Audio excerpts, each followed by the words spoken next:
मित्रांनो, एक गोष्ट कायम लक्षात ठेवा, गुन्हा तेव्हाच मोठा नसतो जेव्हा तो बाहेरून दिसत असतो. बऱ्याच वेळा एक छोटासा डिसरिस्पेक्ट, एक छोटासा शब्द इतका मेंटल त्रास देऊन जातो की माणूस हसताना सुद्धा आतून तुटत असतो. तो त्रास कुणाला दिसत नाही. मी आज प्रत्येक मुलीला कधी ना कधी फेस कराव्या लागणाऱ्या त्रासाबद्दल बोलते. एखादी मुलगी एखाद्या मुलाला नाही म्हणते, एखाद्या मुलाला मेसेज करू नका म्हणते, कॉल करू नका म्हणते, तर त्याचा अर्थ नाहीच होतो. बऱ्याच वेळा मुलांना वाटतं की मुलीचं नाही म्हणजे हो असतं. मुलांना मुलीला पटवणं म्हणजे गेम असतो, त्यांच्यासाठी चॅलेंज असतं. कधीतरी तिच्या भावनांचा विचार करा. तिला मेसेज करणार, तिला विचारणार तू मॅरिड आहे की अनमॅरिड आहे.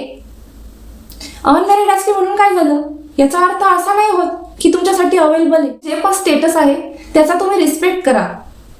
एखाद्या मुलीला तिच्या सौंदर्यापेक्षा तिच्या मनाचा विचार करा.